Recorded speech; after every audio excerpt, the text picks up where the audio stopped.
Hello ವೀಕ್ಷಕರೇ, ಪದ್ಮಾಶ್ರೀ ಕುಮಾರ್ ಕಿಚನ್ಗೆ ಸ್ವಾಗತ. ಈ ದಿನ ನಾನು ಪುದೀನಾ ರೈಸ್ ಮಾಡೋ ವಿಧಾನ ತೋರಿಸ್ತೀನಿ. ಬೇಕಾಗುವ ಪದಾರ್ಥಗಳು ನೋಡಿ. ಒಗ್ಗರಣೆಗೆ ಕಡಲೆಕಾಯಿ ಬೀಜ, ಕಡಲೆಬೇಳೆ, ಉದ್ದಿನಬೇಳೆ, ಈರುಳ್ಳಿ, ಕರಿಬೇವಿನ ಸೊಪ್ಪು ಮತ್ತು ಬೇಯಿಸಿರೋಂಥ ಬಟಾಣಿ, ರುಬ್ಬತಿಗೆ ಜೀರಿಗೆ, 1 ಸ್ಪೂನ್ ಜೀರಿಗೆ, ಒಂದು 4 ಎಸಳು ಬೆಳ್ಳುಳ್ಳಿ ಮತ್ತು ಶುಂಠಿ, ಎಣ್ಣೆ, ಸ್ವಲ್ಪ ಗೋಡಂಬಿ ಒಗ್ಗರಣೆಗೆ, 1 ಬಟ್ಲು ಅನ್ನ ಮತ್ತು ಪುದೀನ ಸೊಪ್ಪು 1 ಕಪ್ಪು.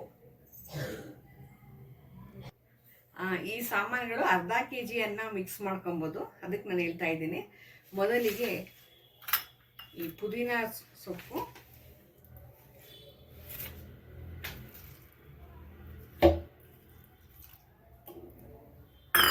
ಸ್ವಲ್ಪ ಜೀರಿಗೆ, ಬೆಳ್ಳುಳ್ಳಿ ಇದೆಲ್ಲ ಇಟ್ಕೊಂಡು ಇದನ್ನೆಲ್ಲ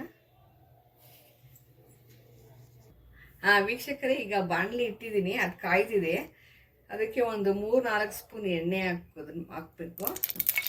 ನೋಡಿ, ಕಾಯ್ದಿದೆ ಇದು.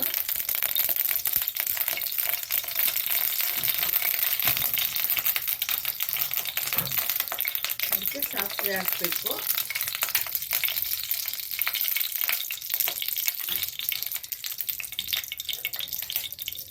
ಕಡಲೆ ಬೀಜ,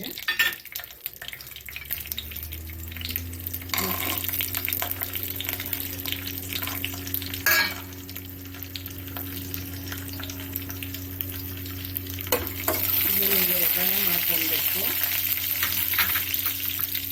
ಮತ್ತು ಈರುಳ್ಳಿ ಸ್ವಲ್ಪ ರೆಡ್ ಆಗುವವರೆಗೆ ಫ್ರೈ ಮಾಡ್ಕೊಳ್ಬೇಕು. ಮತ್ತು ಕರಿಬೇವಿನ ಸೊಪ್ಪು ಮತ್ತು ಬೇಯಿಸಿರುವ ಬಟಾಣಿ,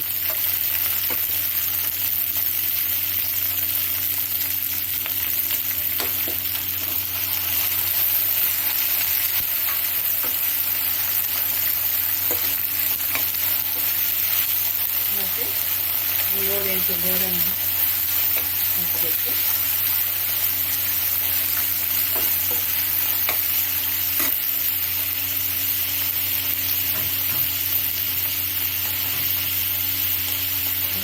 ಅರಿಶಿನ ಪುಡಿ ಹಾಕಬೇಕು. ಸ್ವಲ್ಪ ಇದು ಫ್ರೈ ಆದಮೇಲೆ ಕೊತ್ತಂಬರಿ ಸೊಪ್ಪು ಹಾಕಬೇಕು.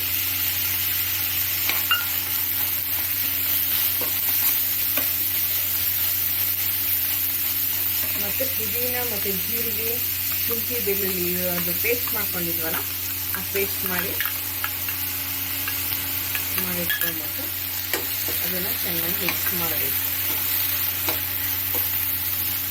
ಒಂದು 2 ನಿಮಿಷ ಅದು ಸ್ವಲ್ಪ ಫ್ಲೇವರ್ ಎಲ್ಲ ಇದಾಗಲಿ ಅಂತ ಮುಚ್ಚಬೇಕು. ನೋಡಿ, ಇವಾಗ ಅದು ನಾನು ಪೇಸ್ಟ್ ಒಳಗಡೆಗೆ ಹಸಿಮೆಣಸಿನ್ಕಾಯಿನ ಹಾಕಿ ಅದು ಪೇಸ್ಟ್ ಮಾಡಿದ್ದೀನಿ. ಒಂದು 5-6, ನಿಮ್ಗೆ ಎಷ್ಟು ಬೇಕಷ್ಟು ಖಾರ ಮಾಡ್ಕೊಬೋದು. ಮತ್ತು ಈಗ ನೋಡಿ, ಅಲ್ಲಿ ಎಣ್ಣೆ ಕಾಣಿಸೋ ತನಕ ಈ ಥರ ಒಂದು 5 ನಿಮಿಷ ಬೇಯಿಸಿದ್ರೆ ಆಯಿತು. ಮತ್ತು ಈಗ ಸ್ಟವ್ ಆಫ್ ಮಾಡಿಬಿಡಬೇಕು. ಮತ್ತು ಇವಾಗ ರೈಸ್ಗೆ 1 ಕಪ್ ರೈಸ್ಗೆ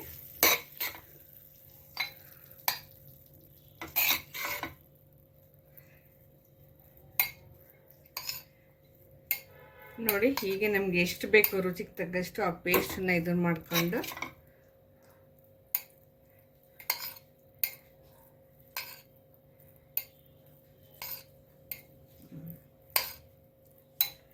ಉಪ್ಪು ರುಚಿಗೆ ತಕ್ಕಷ್ಟು ಉಪ್ಪು ಹಾಕ್ಕೊಬೇಕು. ನಾನು ಆಲ್ರೆಡಿ ಹಾಕ್ತಿದ್ದೀನಿ. ಓಕೆ, ನೋಡಿ ವೀಕ್ಷಕರೇ, ಈಗ 1 ಕಪ್ ಅನ್ನಕ್ಕೆ ನಾವು ಎಷ್ಟು ಬೇಕಷ್ಟು ಗೊಜ್ಜನ್ನ ಹಾಕಿ ಕಲಸಿ ರೆಡಿ ಮಾಡಿದ್ದೀನಿ. ಇದನ್ನು ಟೇಸ್ಟ್ ನೋಡಿ ನಿಮ್ಗೆ ಇಷ್ಟ ಆಗಿದೆ ಅಂತ ಅನ್ಕೊತೀನಿ. ಇದನ್ನು ಲೈಕ್ ಮತ್ತು ಇದನ್ನು ಶೇರ್ ಮಾಡಿ ಮತ್ತು ಲೈಕ್ ಮಾಡಿ. ಓಕೆ, ಥ್ಯಾಂಕ್ ಯು ವೀಕ್ಷಕರೇ.